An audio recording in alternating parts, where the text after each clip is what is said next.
Hello, everyone. I know that people are still joining us, but I just want to welcome you all and thank you all for attending today for this Balancing Work and Cancer webinar. My name is Nicole Jarvis. I'm a Senior Manager of Programs at Cancer and Careers, and I'll be hosting today's webinar.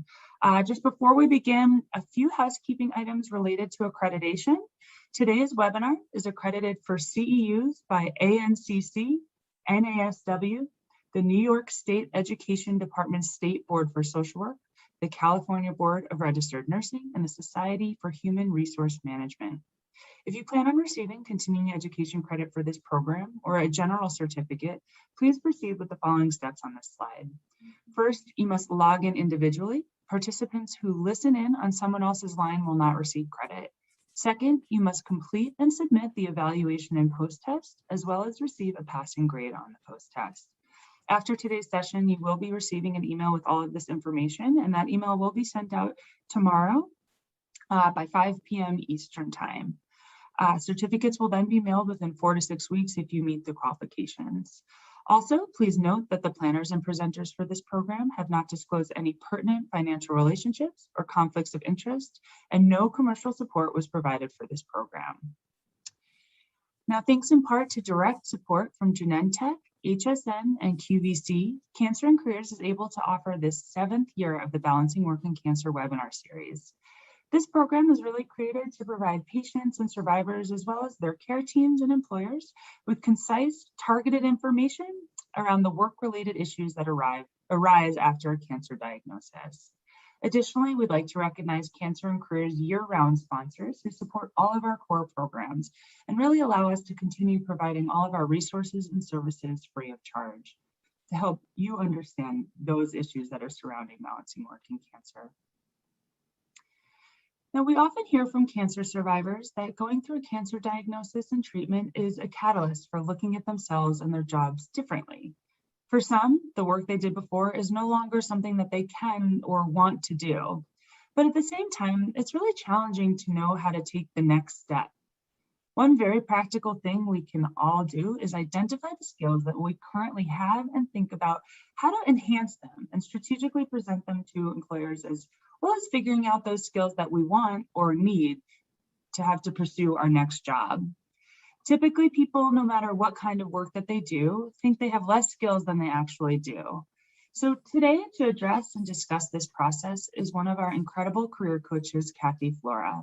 She'll help you get started thinking about your own inventory of skills and those that you would like to add to it. Kathy is an executive coach who has held senior leadership roles in both the public and private sector.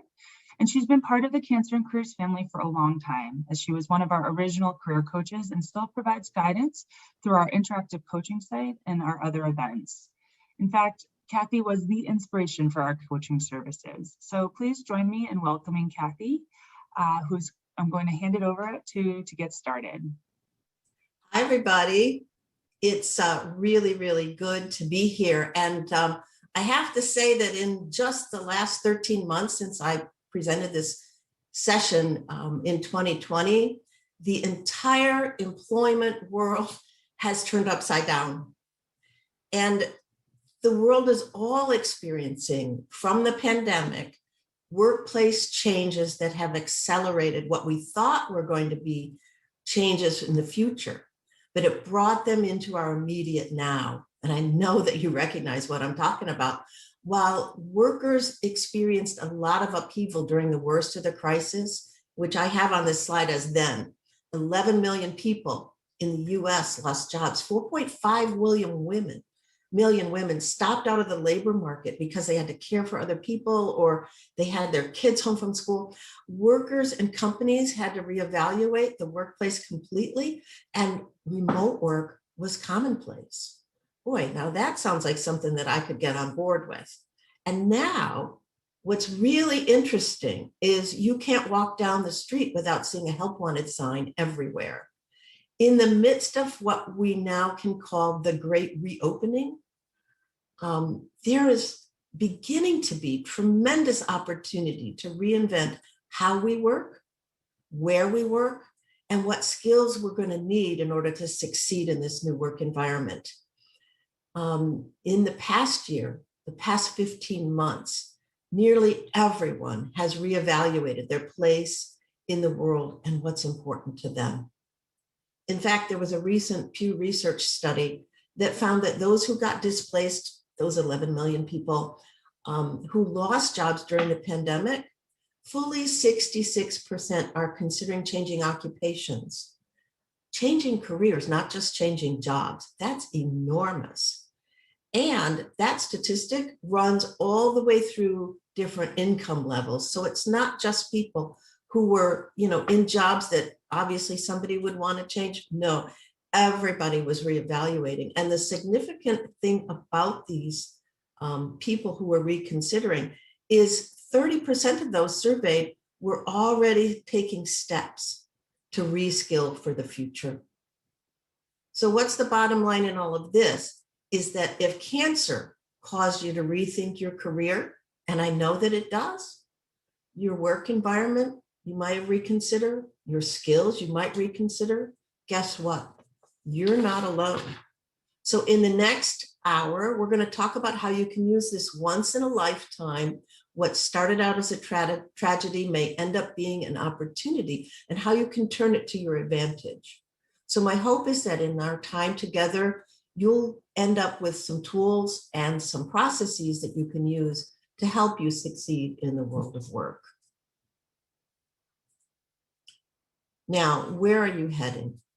In the midst of all this upheaval, I'm sure there's several of you who are thinking, I'm in cancer treatment, or I'm in my post-treatment stage, and I really want to get reemployed, but I'm not sure where I want to work. Or maybe I want to volunteer or to do self-employment in something that really matters to me. In my own experience, and I believe for many of you, where you have been career-wise may not be where you choose to go in your future. So I want to ask you to think about what may have changed for you. Here's a couple of questions. Do you need to find more meaningful work? Do you need a job schedule or a flexible job that's different than what you had before? Do you need to make sure that you can balance your treatment with your work? Do you need insurance or financial stability in such a way that it'll help pay for your treatment or pay for your lifestyle? Do you need to volunteer in something that you care about in order to give you a sense of purpose again? Or has something been really nagging at you? You have to follow your passion rather than your past work history. All these reasons for wanting to reevaluate your career make a lot of sense, because it feels like cancer changes everything, doesn't it? Even your career goals. But in reality, cancer changes some things, but it doesn't rob you of your skills. It may challenge you for a bit, but there are many of your skills that you may have even strengthened during the course of your illness. So what we're going to look at is what the gap is. What kinds of skills do you need in order to make a career change that you might want to do or find reemployment after your treatment? And the bottom line, the question is, how do you go from here to there, from past to future, and paint the best vision for yourself? The answer is pretty simple, but it's not easy. The answer is to know yourself. Figure out what your vision is. Understand what skills you bring to the table that make you marketable. And then you have to put a plan in place and develop that plan and execute that plan. So in the next couple minutes, we're going to start on this path to discovery.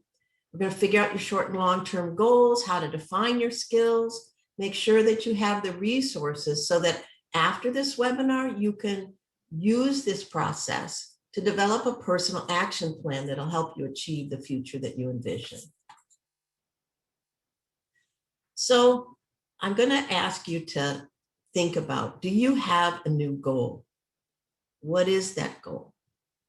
Is it a long or short-term goal?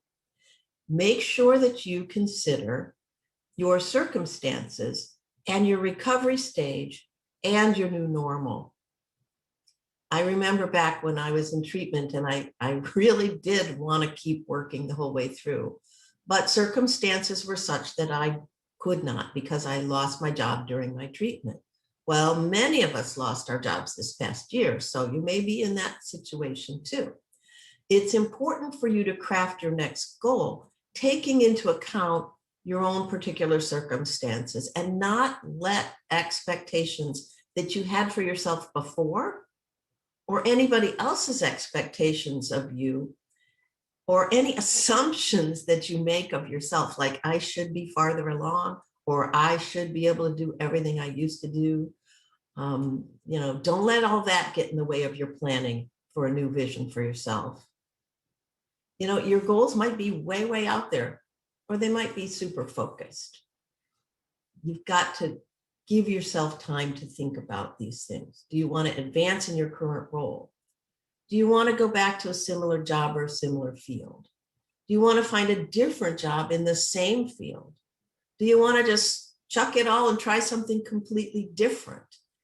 Or do the same type of role, but you need a different environment or a different schedule or an entirely different group of people that you want to work with?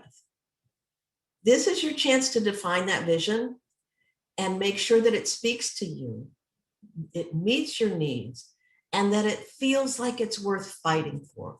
In other words, what is it that motivates you? What do you do like breathing? What do you do that you love so much that you could easily get in the flow when you do it? I know during the pandemic, I discovered something about myself that puts me into the flow so that I don't even know what time it is. Unfortunately, you can't make a living at it because it's painting, but it is an awesome thing when you feel that flow. If there's anything, any skill that you've got that's in your life right now that you can use in the work world, and it gives you that flow experience, don't let that go. Think about, what did you want to be when you were a little kid? What do you see others do? And when you see that, you think, that's what I want to do for myself. I know I could do that. Or what do others always go to you for? Because you're so good at it. And they want to make sure that you're involved in that particular thing. And also think about what skills that you've developed that have built a reputation in your field that you want to take with you into the future. The answers to these kind of questions are really valuable cues to what you choose to do next. But what if you don't know what you want to do next? What if you're not sure what you want to try? What if you don't know where you best fit? In this case, and that's what this webinar is all about, you start with your skills. You start with those skills and then you align them to roles that fit those skills. And if you're seeking something entirely new, you want to make sure that those motivated skills that you've built up over the course of your career, those things that get you jazzed up just doing them, are the ones that you can fit into your new role.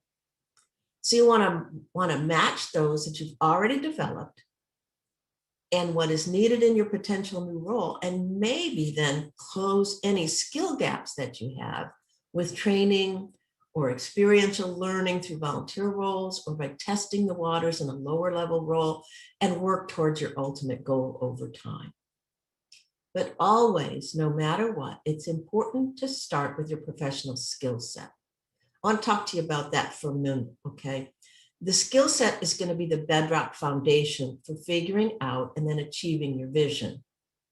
Your future success requires continuous improvement within that skill set, strengthening in those existing skills, and actually learning new ones as they become important in your chosen field and as they seem to be driving forward into the future for almost everybody in the work world. So what does your professional skill set include? Starts with soft skills. So that's obviously thinking skills, people skills, those personal qualities that you have. Whether or not you have emotional intelligence, you know how to interact with other people. You know how to build relationships. You know how to handle conflict without falling apart. You know how to speak up. You know how to interact. Bottom line, your soft skills matter, and they matter a lot. And then the hard skills, these are basic things like reading, speaking, writing, mathematics, listening to other people, and specific skills that depend on your profession, such as mobile application development or customer service or overseeing and understanding budgets or creating graphics. Those very specific things are also foundational skills. These foundational skills are transferable. Motivated skills are those from that list that give you the greatest satisfaction and joy. So knowing and being able to articulate your professional skill set is going to be critical to your success. It also will give you the opportunity to understand what kinds of information you want to share with new employers, both on your resumes and in your interviews. So don't shortchange yourself. Take some time and figure out what your professional skill set is. So we're going to talk about what's your personal best fit. And you each got, or you can see in the chat that there's a handout for you. And this handout is something that we created so that you could start thinking about in a very simple way what your transferable skills are. And the first couple of pages are what I call foundational skills. And they're the top 17 skills that career professionals like myself believe are going to be critical in the 21st century. Now, many experts are calling them the skills of the fourth industrial revolution. Well, you know, there are even some more that are actually, I think, being added. They are soft skills, obviously, and the hard skills, basic foundational skills, and they're required for most jobs. But they're not necessarily the specific professional job skills that you need.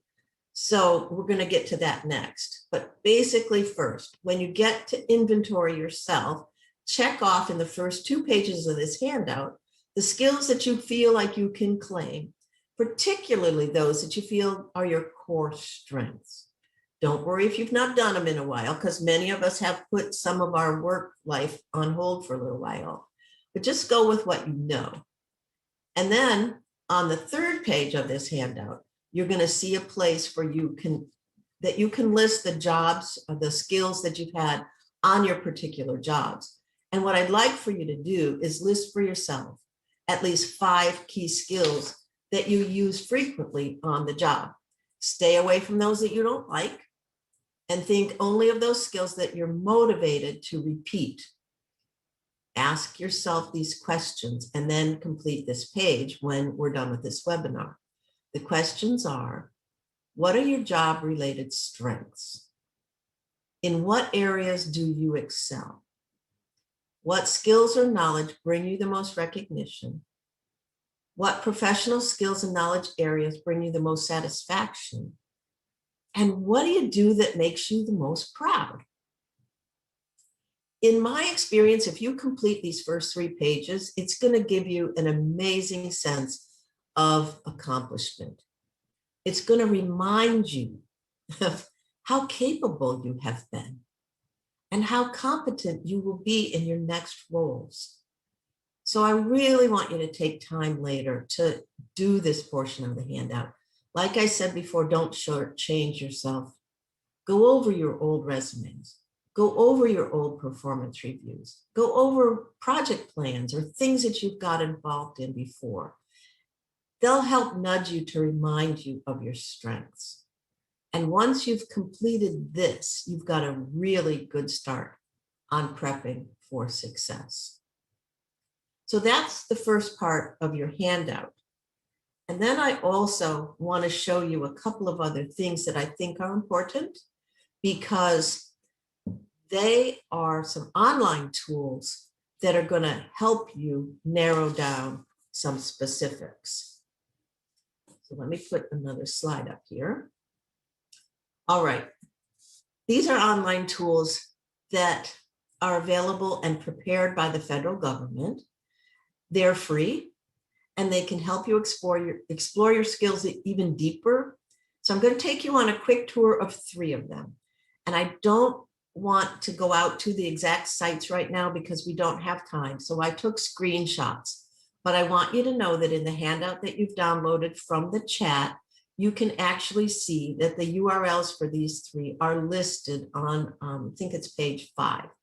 So you're going to have an opportunity to go out and use these yourself later. And the first of those is an online skills assessment from Career One Stop site. And Career One Stop is a federal government site. It is something that is used at all the unemployment offices. They actually call them Career One Stop sources now, or Career Source One Stop. And this is called a skills match assessment. And it's simple. There's only 40 questions, takes you a couple of minutes, and all you do is you include the level of skill that you think that you have for the particular skills that are listed. Once you complete the 40 questions, the system produces a list of the top professions that match your skills. Now, what's kind of interesting is it also ranks these by best fit.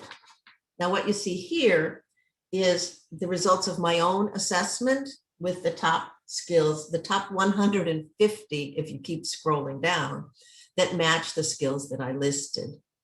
Now, my top choices, if you look here for Outlook, mine are just average Outlook and some are below average Outlook, but that's okay because I know what I've been doing my whole life and I'll probably keep doing it. But there's quite a variety if I wanted to branch out. I mean, if you can see this, there's a lot of different job titles listed. So for you, this is a good place to start if you know what you're good at, but you don't know where it matches the roles that one can play in the workforce. So next, what if I wanted to see the career paths that were related to the skills I used in my prior job? Well, that last link came from the Career One Stop Center site. And within that, there's something called Exploring Options. And you can go to this portion of the Career One Stop site and look up Exploring Options to see what other tools are available to you. So I did that. And one of the first things that I did was explore a career.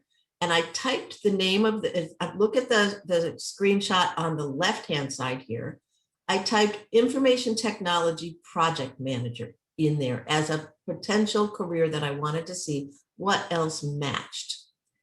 And what it does is it'll then give you other matches for the career title that you entered. It will give you the target wage. It'll give you typical education required. It'll give you links to job listings for that role and businesses that might hire such workers.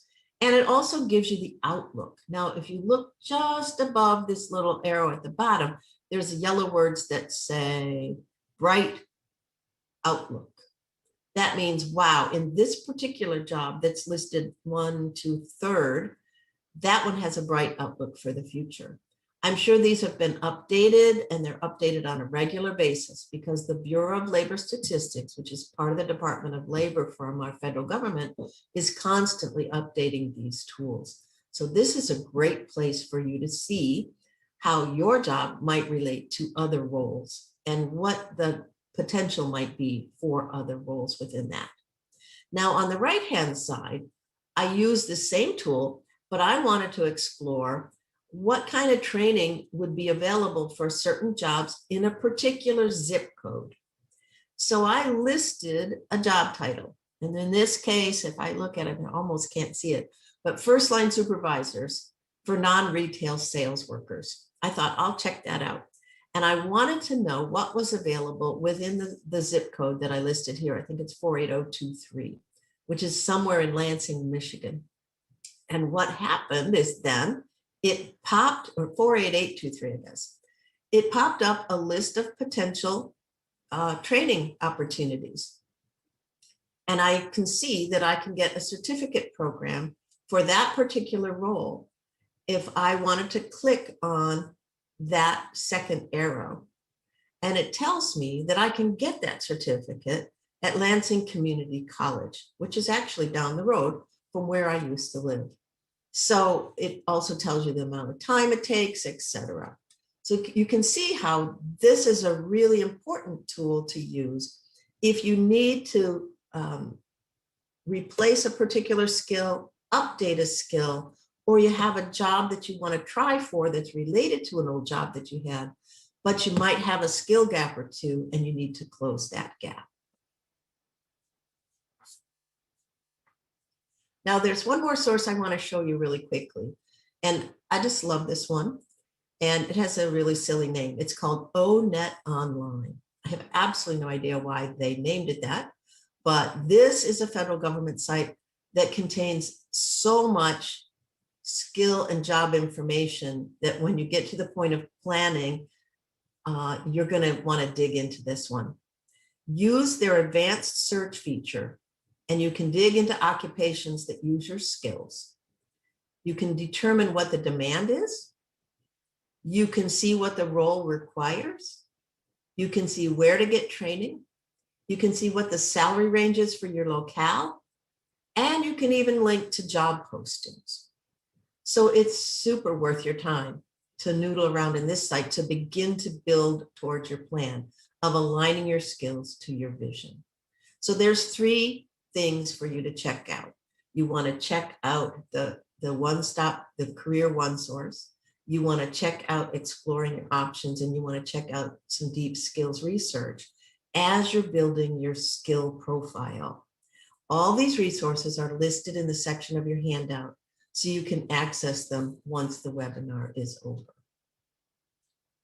All right, let's see if you can find out what skills are in the most demand. So when I ran this webinar last time, which was in 2020, I had done some research and I have updated it. But the 2020 survey is also listed here. Upwork, which is a recruiting company, listed those jobs that were most in demand in their recruiting site.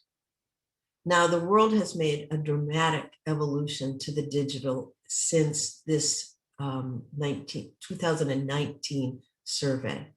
So I can imagine that those things that are data cybersecurity, mobile application development, digital marketing, those are going to be bigger on this word cloud in 2021.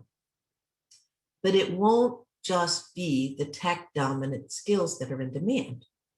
Now, I don't know if you've noticed when you go walking down the street, and I mentioned this before, you cannot go past the building without a help wanted sign on the door. In fact, gas stations in my town are giving signing bonuses to people of $500 if they'll just apply. And I have family members who run restaurants who are really hurting because they can't get enough staff to be both line cooks or chefs or service professionals within their restaurants. So at all levels, there is a real demand and a lack of the talent that people need. We are seeing for the very first time, probably the hottest job market that I have seen in my lifetime.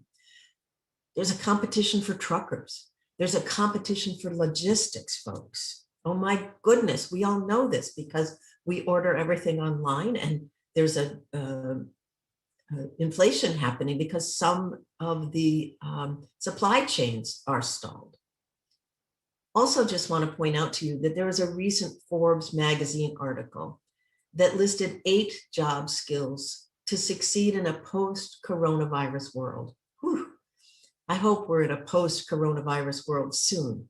But they did a survey again of companies, and Forbes is a pretty reputable organization. So I put some strength into what they said. The top skill was adaptability and flexibility. My goodness, if you survived cancer treatment and working, you have adaptability and flexibility. Tech savviness was second.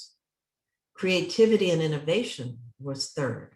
Then data literacy, critical thinking, digital and coding skills, leadership, emotional intelligence, and a commitment to lifelong learning. To those, I'm going to add a couple more just from my own personal experience. You have to be able to work in a digital platform or two. You have to be able to work in Microsoft Teams or Zoom or whatever it is that the company uses for their conferencing with each other, because chances are you may have an opportunity to do some remote work I know people who actually during the pandemic have been interviewed. They sourced a job, they got interviewed for the job, they started work, they trained for the job, and they're doing the job, and they have yet to meet in person the person that they actually directly report to. Everything is done online. And I've known people who have been hired and trained that way, but now they're out on the road doing their work, and they only meet with their team once or twice a week in an office setting. So you have to be able to work with the digital platforms. And one more thing, you have to have the ability to balance your work and your personal life. I know cancer treatment has forced you into some of that, but we have all found that working at all is pretty demanding, and we have to make sure that we don't give up some of the gains in our personal life that we may have achieved during the time of lockdown. Sounds funny, but it really is true. I know I valued some of my quiet time. So for work, I wouldn't want to give all that up. The other thing to keep in mind too is that there's been studies showing that people who work remotely work an average of at least 5 hours longer during the week than others, on an average of 45 hours a week. So you want to make sure that you keep a handle on that. So you want to figure out what you bring to the table, what you need to work on to develop in terms of skills to be ready to succeed in this world, because this world is a different world than the one that we left before the pandemic. And it's a different world than you might have anticipated when you got your cancer diagnosis. Guilty working of 5 hours, you bet. Okay, so what do? How do you figure it out? You do a personal SWOT analysis. That's how you bridge the skills gap. And in your action plan on page 4, there's a place for you to do your SWOT. I don't want you to do it right now, but I just want to point that section out to you so you can work on completing it later.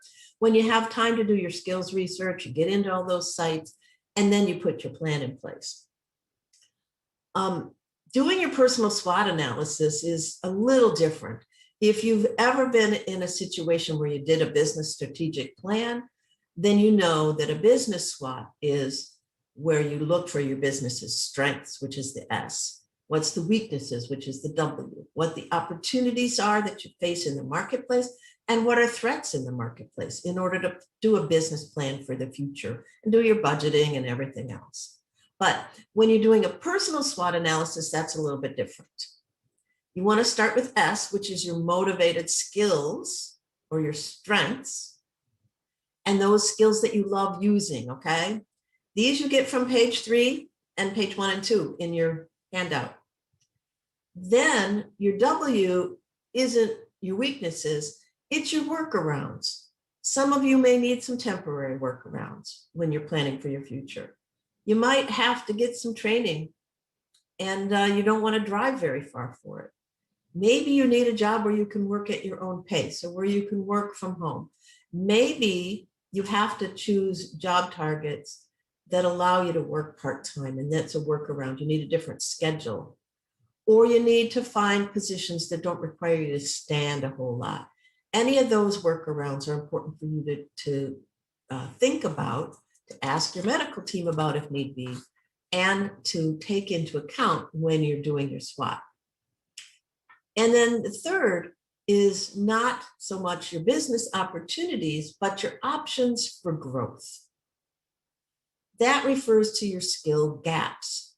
So you might have a target and you might have a whole set of skills, but there's 1 or 2 things that you really have to improve upon. Or maybe you forget a little bit about it, so you have to brush up on it. Like I forget how to do certain things in Excel now because I haven't done budgeting in a long time. And if I had to take a job where I had to use Excel, I'd have to go back and maybe take a tutorial. Or maybe there's something you have to learn from scratch, like I'm learning painting from scratch. I'm getting better at it. I'm not quite good at it yet, but I'm taking the time to learn it. So those are your options for growth where you see a gap. And then what's the T in SWOT for your personal analysis? That is what it is that delineates for yourself what your training options are.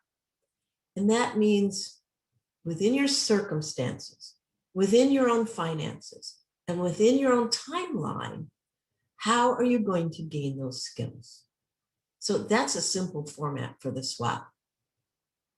And you can find information for this if you do the first 3 segments of the handout and then get to the SWOT section on page 4. Now, before we conclude and do some questions and answers, I want to talk about some resources that are available for closing those skill gaps for training that are super reasonable. And the first one is that I want you to remember that you never stop learning. And I want to tell you that Cancer and Careers does have some professional development micro grants available. And those are available from time to time. And if you haven't heard about them before, I think what I would recommend is you subscribe to our newsletter to learn about them for the next round of the application process. But, this learning doesn't have to be through colleges and universities. It can be accomplished through experience too, like where you volunteer your time, or maybe you secure an internship. It doesn't have to be necessarily paid. It could be that you get yourself involved with an organization and build contacts and experience in the process. Constantly be learning, because learning is going to be your friend no matter what your situation. Now, there's one more super exciting thing that I have to share with you, because this is the coolest thing that I have ever found out about. And you may know about them already. They're called MOOCs. That is the weirdest name, but it's massive open online courses. And this has just exploded in 2020 and 2021. Massive open online courses.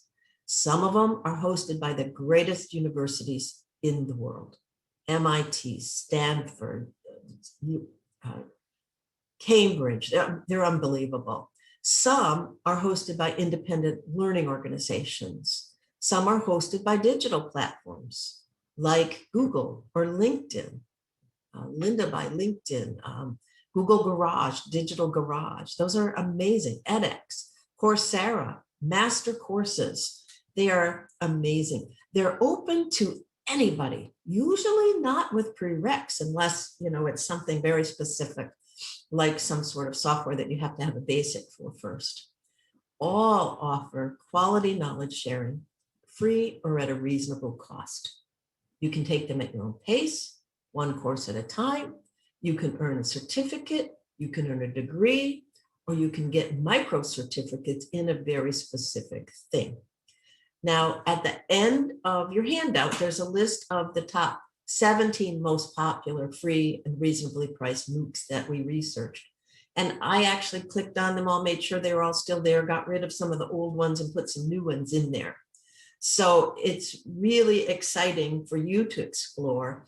And when it comes time to learning or try to brush up on something, you can take a course in Python programming. You can get a certificate as a Microsoft certified professional. You can get a cybersecurity certificate. You can go learn digital marketing. You can learn HR. I heard that SHRM was SHRM, the Society for Human Resource Management, was one of our sponsors.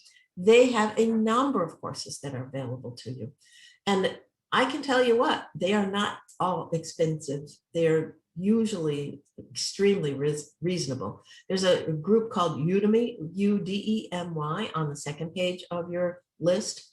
That one, I've noticed most of the courses are between $9 and $11. And a lot of times a pro who is somebody who just wants to teach other people, but they do a particular skill for a living, they are the ones who are offering the courses. My painting class is offered by a professional artist who has a studio in St. Pete, Florida.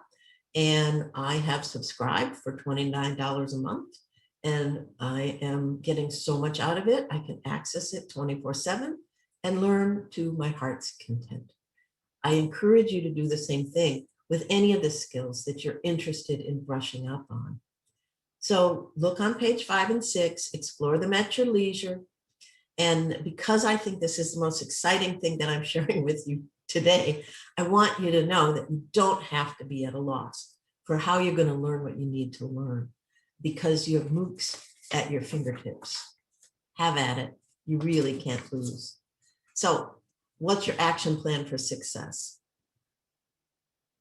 You've got a plan. You've got to put the plan in place. You know the process now. Look at your skills, your motivated skills, your hard skills, your professional skills. Do a SWOT analysis, do the research, then apply all of this. And all you have to supply really outside of that process is your motivation to create your own future. If you follow these simple steps, you're going to find yourself being able to move step by step from that vision into that shining new reality. And guess what? There's lots of people going along that path with you. 66% of the people who lost their jobs during the downturn through the pandemic are also doing some searching, some soul searching. But guess what? Of those 66%, there is an enormous need and demand for workers. So you're not going to bump up against too much that's going to block you in this job search. But take your time. Don't expect to do it all at once. Career change and reemployment takes time. And there are elements of this process that you can learn from the other webinars that are going to be coming up. So make sure you take advantage of those other webinars through Cancer and Careers, and also the online resources that are available. This process, this skills assessment, I think is one of the best parts of looking for a job, because it helps to build your confidence back, and it gives you an opportunity to see who you are and what you have to offer somebody else. So take your time, dream, research, talk to people, gather information, brainstorm, figure out ways around your perceived and real obstacles, because there are some. Then one step at a time, you will get there. Celebrate your ability to handle the changes that your life has thrown at you. You had double. You had cancer, you had your own treatment experience, and now you're getting into the great reopening. And so I believe with all my heart that the world today needs the contributions you're going to make. And I can't wait to see what comes of all that you have imagined for yourself. I want to thank you for paying attention today. I see that we've got some questions in the Q&A. I'm going to turn that back over to Nicole, and we'll see where we go from here. All right. Thanks. Great. Thank you so much, Kathy. That was really great. I know that you've really introduced so many things and ways to get everyone thinking about how to really identify and enhance our existing skills, and definitely some pretty simple action items and steps to take. Again, I just want to point out that Sissy has put in the link to the handout in the chat box if any of you are looking for that now.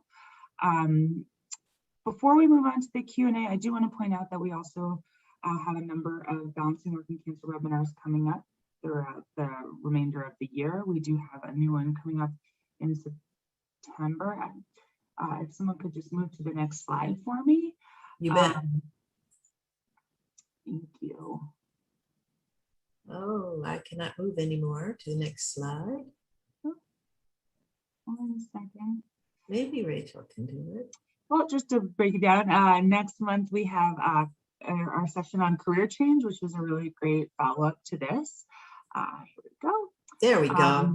We have a new session taking place in September that should be Balancing Work and Cancer, not CAN. And then we have some updated health insurance options and communicating effectively and newly diagnosed. So all of those have registration that is currently open. So if you would like to register for those, please do so. We'd love to have you.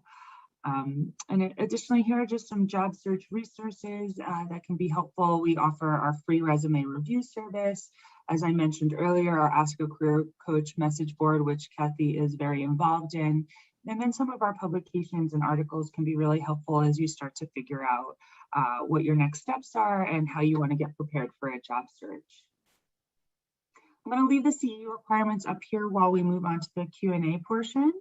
I do see that there are a couple of questions in the Q&A. So Kathy, if it's all right with you, I'll just start moving through some of those and pose them to you. Absolutely, go right ahead. So Hannah asks, what do you mean by motivated skills? Good question, Hannah, and thanks for asking it.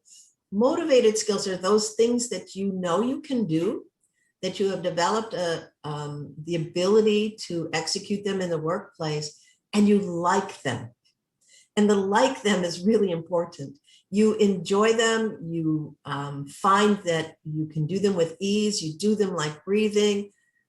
People turn to you to do them for them because you're good at it, and it brings you joy, or at least a sense of satisfaction. I know, let me give you a personal example. I know that I can slog through a spreadsheet, but I do not like it. I don't like numbers. So my motivated skills are writing and reading and interpreting and influencing people and public speaking. If it came down to me having to work on budgets and numbers all day long, I would not be motivated.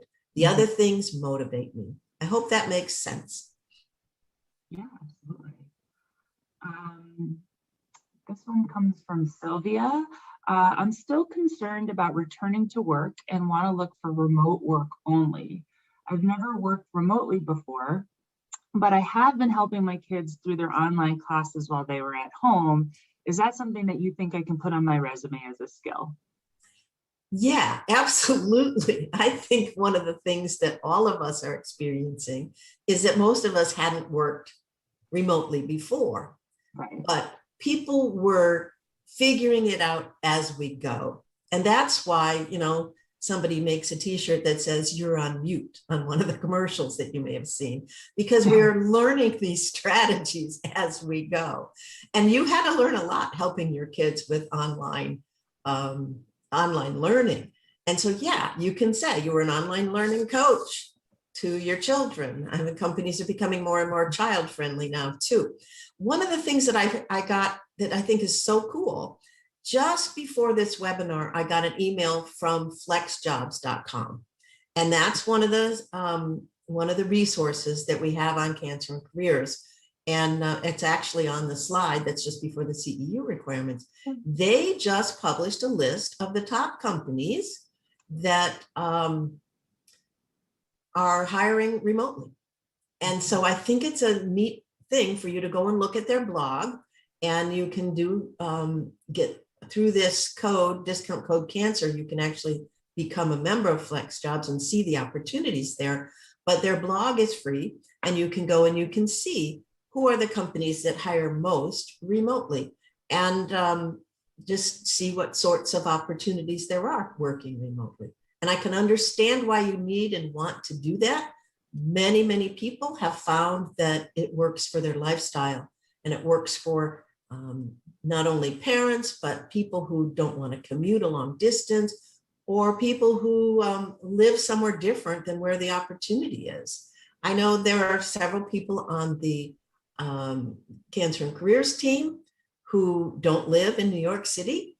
And I know that when I ran a division for the federal government that taught leadership training, I had staff members that worked from DC area and from Hawaii and from Denver, and I lived in Florida, and my whole team was remote. So it's becoming more and more common.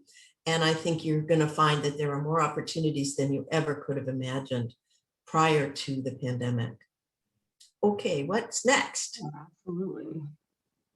And I just want to also add, a lot of those skills of just, I think a lot of people who have taken time off for maybe parenting and whatnot, those are transferable skills. You're scheduling, you're managing, you are coordinating, and those are all things that, you can work into kind of selling yourself and your skills a little bit more. Okay, this question comes from Tracy. How would you deal with resume gaps? Our company was downsized and I took care of parents with Alzheimer's. I'm now a breast cancer patient. Okay. Today it's different than what it would have been in February of 2019 or 2020, I guess that would be. Yeah. Our gap, everybody's got a gap. People are going to ask less about the gap now than they would have asked about the gap prior to the pandemic. What I would do is I would go ahead and I would use a standard resume with dates. You don't, by the way, have to put months, you just put years. But some of the software, the resume software does require you, hiring software requires you to put some actual dates in. Fine. Then have your story. Have your story. My company went through some downsizing. I was lucky in that I was able to spend time caring for both of my parents who had Alzheimer's. I gained some things from that: perspective, the ability to flex, the ability to put things in perspective. I can multitask. Those are the kinds of things that I think are going to be useful in your company. So you take what you gained from it and you tell your story, and then you stop. And I know, Nicole, you probably have a different perspective than I have, but we all have a kind of nuances of this one. And that is, you don't necessarily have to disclose the fact that you're a cancer patient in your interview process. I never advise it, but some people think there might be one reason or another to go ahead and disclose. I think only when you have a job offer and you need any kind of special accommodations would I then possibly disclose to somebody that would need to give me those accommodations, because you're not being hired for your cancer, you're being hired for your skills. And as long as you can perform the job, that is the way that I approach it. Now, you'll find that there are others who may offer a little bit different nuance. When you have those kinds of questions about gaps, do what we call the swivel. And that's what I was just describing to you. You say, okay, yes, I had this gap. Now, here are the things that I did during that gap. And this is what I bring to the table for you. You acknowledge, and then you pivot. You acknowledge, and then you swivel. Yeah, absolutely. And just to piggyback off of that, we hear from people a lot asking about if they should disclose, especially when they are dealing with a resume gap. And again, it's a personal decision. I echo what Kathy said in terms of just being, really mindful of it. Is it really necessary? How does it really apply to the specific job in question? And to avoid try to avoid feeling like you're lying if you don't share that information. No one shares everything with an employer or a potential employer. So just keeping in mind what's practical and realistic, and understanding a little bit around some of the workplace protections and things like that is helpful, which you can find information about that on our website. And I do want to just quickly go back to the flex jobs conversation and just point out that you actually can look at the jobs for free. You just can't apply to them until you're a member. So we encourage people to just take a look and see if there's anything that appeals to them, and then go through the process of becoming a member if they are finding things that they're interested in. Oh, that's good. I didn't know that piece of information. Thanks. Yeah, Nicole. it's nice because you don't want to pay for the membership and find that there's nothing that you really want. Exactly. This is a question from Nancy. What are the top 3 skills that you think are worth developing in order to be a savvy job candidate across most industries? Or are there general ones that are more appealing? Yeah, and they're soft skills. Number 1, your ability to communicate. That includes your ability to listen and your ability to communicate who you are, your ability to interview well, which means practice. Make sure you have your stories down. Use the STAR approach or the PAR approach. What problems did you face? What actions did you take? And what was the result of your actions? That's critically important. And your ability to do all those things in such a way that you can communicate them through the screen, because chances are that's how your job search is going to go. It's going to be on phone and through the screen. You may not ever meet the people that you work for until after you get hired. So those are top 3 skills for job search. Now, you might have been asking, what are the top 3 skills that have to do with profession? And that depends on what field you're in, okay? If you're in medicine, you're going to have different skills than if you're in graphic design. But it's important for you to research your own field and understand how it's changing. And one of the things, like for me, being in the HR arena, I needed to learn things about the whole digital job search thing. I needed to learn what the latest employment laws are. Those kinds of things, keeping up to date with your profession is critical. So it can be different for each person, but all of us need to be able to communicate, to listen well, to succinctly get across our point. And, maybe one more, I'll just give you another one, is dealing with conflict without falling apart. Understanding your own hot buttons and being able to manage your emotions. Emotional intelligence is super, super important, especially because people are kind of swimming in stress right now. And you just never know what's going to be a trigger for somebody. So you have to be able to assess that and approach things with positive communication. Yeah, absolutely. And we actually held a webinar on setting boundaries that can be really helpful. I know a lot of people struggle with setting boundaries, and that can also be a good way to problem solve and to avoid conflict as well. So that's on our website if anyone's interested in checking out that recording. Oh, that sounds like a good one. It is a good one. I learned a lot from it as well. Here's another question. This one comes from Jamie. Am I able to put participation in non-certified MOOCs on my resume? A lot of the free ones don't offer certification, and I don't have a job right now, so I'm not in a place where I could afford the certified courses. Are those acceptable? Absolutely, they're acceptable. If you've gained a skill from it, put it down, okay? You don't have to pay for knowledge anymore. Go on to Google Digital Garage. Most of those are free. Linda from LinkedIn, most of those are free. It's amazing what is free. So yes, if you've gained a skill from it and you feel like you have that capacity, then list it as part of your education. When you go and apply to jobs, there's usually a section for education. And then there's a section for other things. Your section for education, frequently, they're going to ask you things like, what high school did you go to? Did you go to college? Do you have any certificates? Blah, blah, blah. I always then list the other pieces and the dates that like if it was say it was a Python programming class. Well, I have never taken that, by the way, nor will I. But if I did, I would list that and then the date that I completed it. And I might list the place where I got it, which might have been Google Digital Garage, okay? So that you can claim what you know. It's important to claim what you know. And you know what?